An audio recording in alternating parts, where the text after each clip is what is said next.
Good day, welcome to another edition of Tiger TV, the show for and about Memorial High School. I'm Allison Mendoza. And I'm Nayeli Hernandez, and on this show, we will be showing you what our correspondents have in stock for us. Do you know any stores that have the latest in accessories and apparel? I don't know of any, but Tajay Graham may have just the store for you. Hello audience, I'm Tajay Graham from Tiger TV, and today we'll be profiling the store Hot Topic.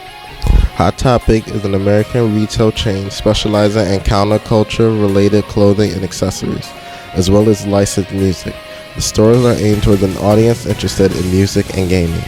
Hot Topic is a destination for music and pop culture inspired clothes and accessories, plus fashion apparel for guys and girls. Looking for t-shirts and merch from the bands you love? They have them. Need a pair of jeans to go with that t-shirt? They got you covered. How about Funko figures from your favorite characters? They have those too. Well, ladies and gentlemen, now you've had the chance to look at all the unique styles Hot Topic has to offer. For Tiger TV, this is Tajay Graham signing off. Have you noticed that your rent has increased? Do you see organic food being sold in your local market? How about more condominiums being built? Do you know what that means? It's called gentrification. Brian Jimenez will tell you all about it.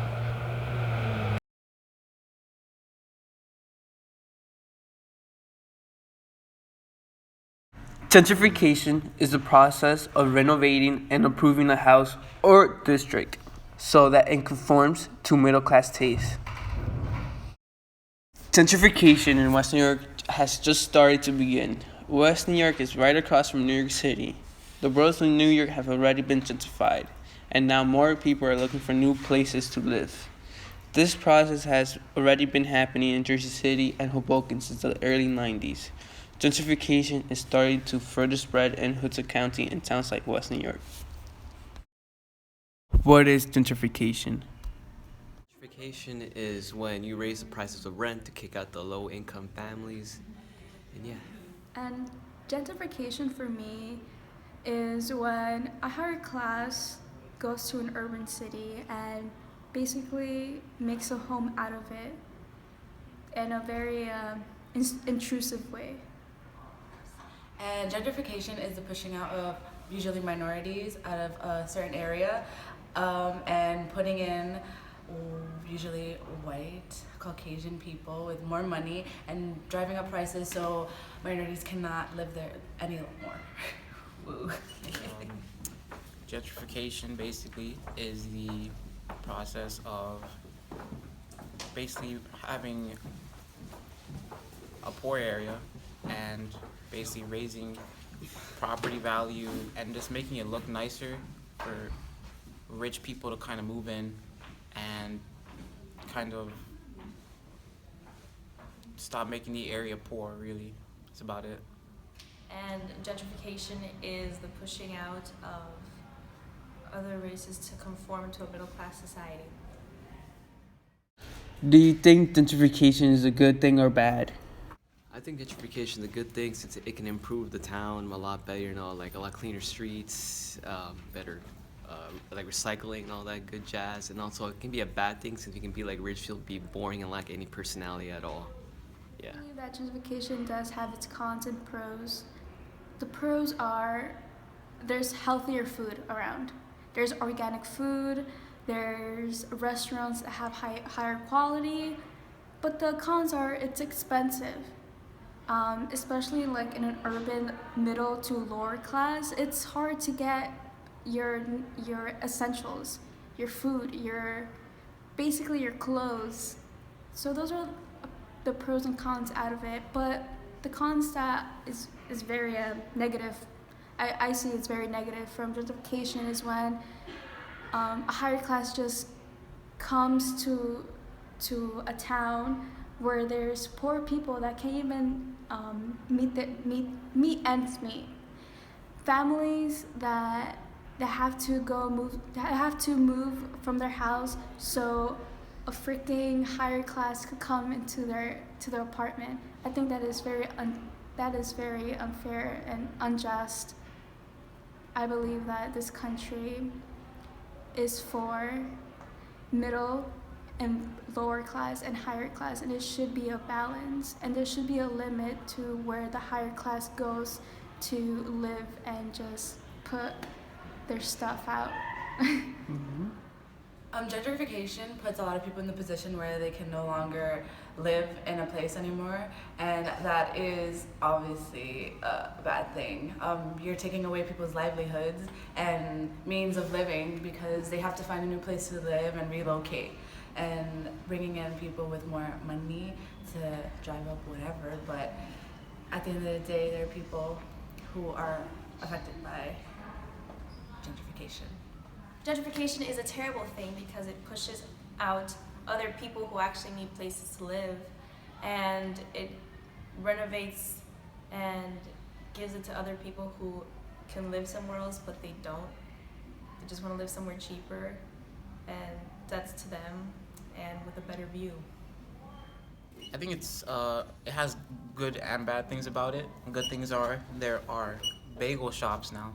If I want to get a double mocha frappuccino with no sugar, I can go down the corner and it's there. Bad thing is that my neighbors, they got displaced because for a new condominium, and my rent was raised $300. Do you see gentrification taking place in West New York? Unfortunately, I believe that gentrification is happening in West New York, like in River Road. It's not called West New York, it's called River Road, where Ben & Jerry's and Starbucks is. That's gentrification at its finest. Going up the stairs from the soccer field, Boulevard East, you see gentrification. There's a restaurant called Mad that has vegan food. That's one of the pros that I believe, because I'm vegan myself, so it does give me outlets, but gentrification is happening in West New York, and I'm not sure if that's a good thing, honestly. I do not see it blatantly, but there are little parts of West New York that are being, remodeled, like new buildings. On 64th Street, there are new condominiums popping up. For the most part, I think it's staying how it is, but I see it in the near future because we have a good view of the city. So obviously, people are going to start swooping in here and trying to make everything go up. Yes, I do see it. In fact, I think it's happening right now. I see buildings being torn down and new condos are being built and all that. And yeah. Yes, gentrification is taking place in West New York, and I have a first-hand experience on that because when I lost my house and I was displaced for a month and a half, I was looking for apartments in West New York and around the area, but they were too overpriced, and they mostly sold to commuters that were coming in and out of New York City and Brooklyn. Gentrification is everywhere in West New York. You go 2 blocks down, they're building some giant condominium across the street from number 5 school. I walk through Park Avenue every day, and on 64th Street, they were building something. I thought it was gonna be something productive and to life, but it's just another condominium. There's condominiums building all the way through Port Imperial, hundreds and hundreds of useless apartments. We don't need anything. We don't need any of that. And they're expensive. They're not even for us. We can't pay for it. We're poor out here. And they're bringing in a bunch of rich yuppies to pretty much kick us out. What do you think should be done about gentrification? I think we should stop gentrification as, we know it's our land, it's our houses, and yeah, we should not, give our houses to the 1% to tear apart what we made and what we built. And yeah. My name is Elvis Marvius, and you're watching Tiger TV. I don't think there is much to be done about gentrification. I think that the only way to prevent it from completely taking over a town like West New York is to lower rent places in certain areas and create affordable housing for the rest of us who are, not as fortunate to have thousands of dollars lying around. I believe that there should be a limit where higher class go to live. There should be a sanctuary place for lower class. There should be not a division, but an agreement. There should be an agreement to like just an agreement where the higher class have their own place and the lower and poor class have their own place, or they could meet in some way and make it work. That's when gentrification will work out, when we find something in the middle, where we find that these higher class actually pay their taxes and help the middle and poor class. That's when gentrification will work, I believe. Instead of driving all the prices up and making it impossible for any, middle class, lower class to live there, just to make new things that benefit the community and benefit everything as a whole. And yeah, why people keep out. It shouldn't happen. Alright, gentrification is a really complex issue. There's many pros and cons to it, and as you can see, I'm not the only one that sees it in West New York. Well, I'm Brian Jimenez, and this is Tiger TV, signing off. Hey, stop biting your nails. I can't help it. It's a bad habit. Well, let's take a look at Nayeli's story to see how to get rid of bad habits. According to WebMD, we all have at least one bad habit that we're trying to get rid of, whether it be nail biting, throat clearing, or knuckle cracking. If you have a bad habit that you want to get rid of, set everything down and pay close attention. The first step is to figure out when and why you're doing the things you're doing. If you can figure out why you're doing and under what circumstances you are doing it, you may be able to try to figure out how to stop this. Step 2 is writing it in just so it sinks in. Step 3 is finding a replacement for it, something that doesn't annoy you as much. My hair actually looks fine. I'm gonna stop doing it, to be honest. There you have it, guys.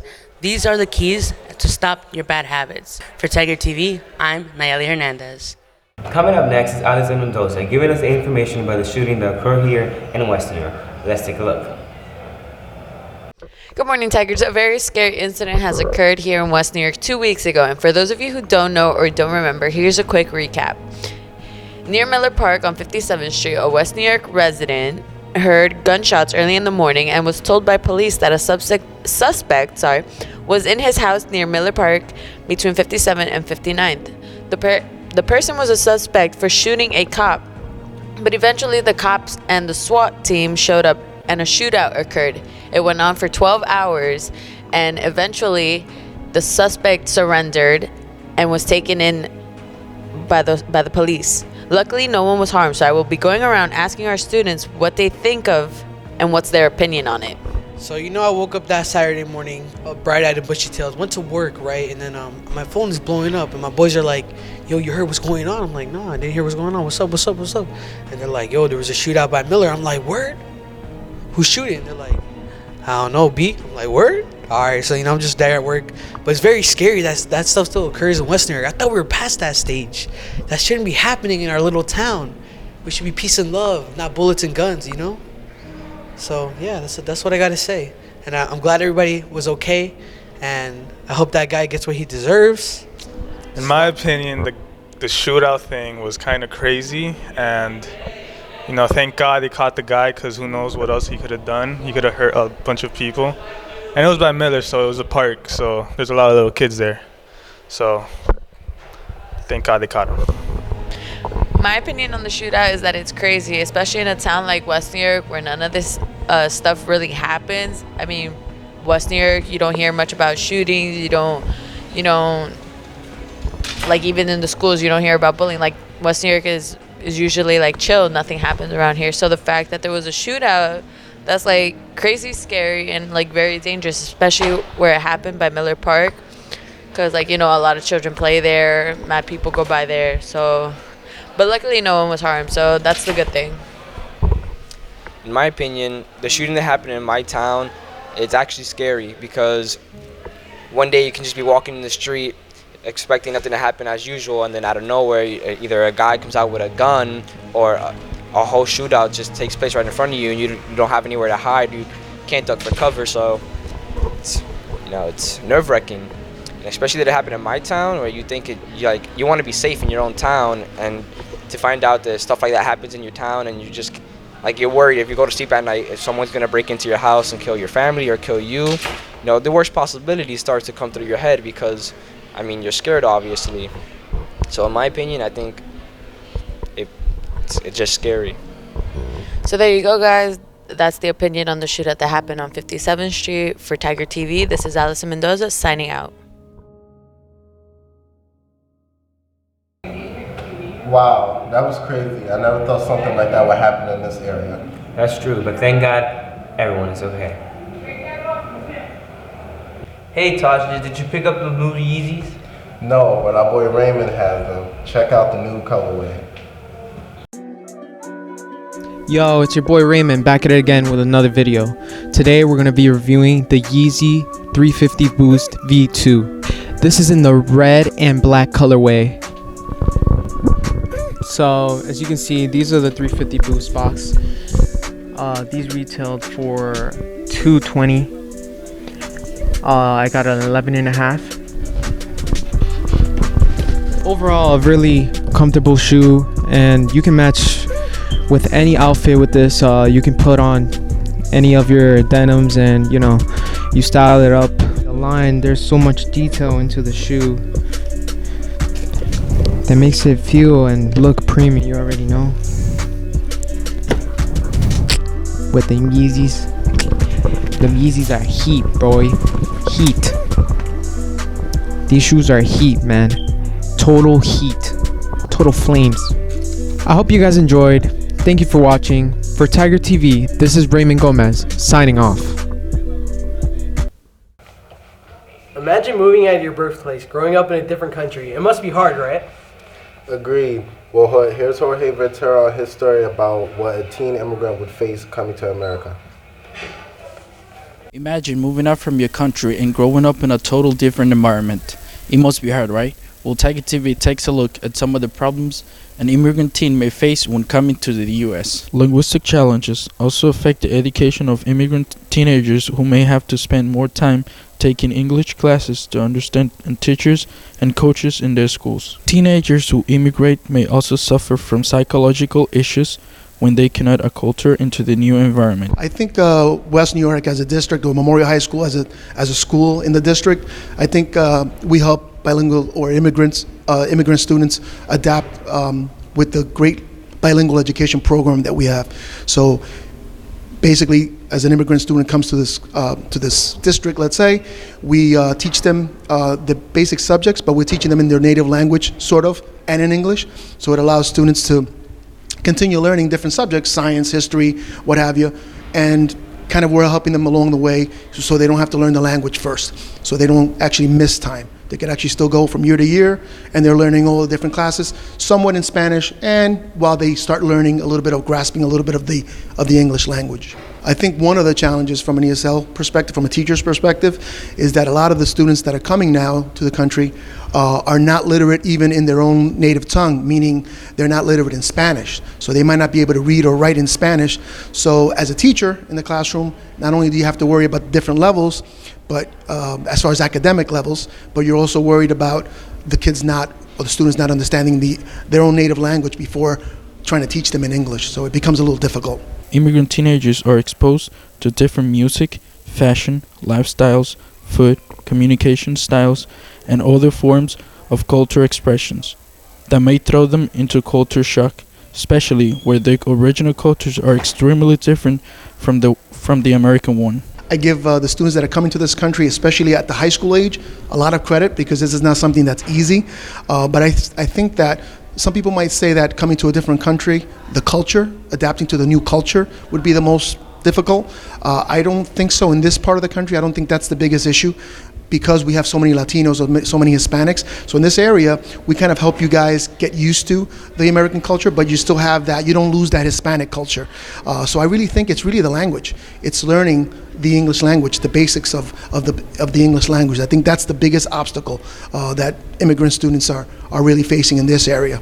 But as far as culture, I think you guys get a little bit an easier transition because there's so many Hispanics or Latinos in this community. So I think that's a little easier. So I really think it's the language, getting a good grasp of the English language. For Tiger TV, this is George Ventura. Thanks for watching. For our last story today, let's end on a note of love. Valentine's Day. It was just a few weeks ago. Here's Tristan Lafayette to take you on Loving Memorial. So in this video, we're going to be talking about Valentine's Day and people's opinions on Valentine's Day in Memorial High School. So you'll find that out later. It's a very special day to celebrate people that love each other, and I think Valentine's Day shouldn't be only one day; it should be every day. And yeah, it's a very special day. Thank you. It's dumb, and it's just another way that capitalism's trying to get you. It's basically like, how deep are your pockets, really? My opinion on Valentine's Day is that every day should be a day where you show your appreciation for your loved ones, not just one day, February 14th. So, there you go. Honestly, I feel like it shouldn't be at all. Like, to be honest, Valentine's Day, it should be nothing. Like, you and that special somebody, like, it doesn't matter. Like, as long as you're with them, that's all that matters. No gifts, no nothing. Plus, why do you need Valentine's Day? There's 1 year anniversary, you could celebrate that. And honestly, I feel like it shouldn't be. As long as you are together, you're happy together, there's no need for gifts. All you need is love for each other. That's it. That's what keeps love powerful. Peace. So there you go, guys. You heard the opinions of Memorial High School and Valentine's. And for Tiger TV, I'm Christopher Alfaro. That's our show for today. Thanks for watching, and don't forget to subscribe to our YouTube channel so you can check us out for more. Next time, this is for Tiger TV, I'm Layali Hernandez. And I'm Brian Marmol, wishing you all the best. See you later, Tigers.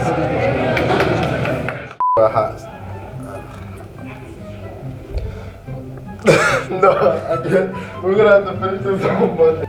Do you know any stories that have the latest... What? Oh my god, you can't read?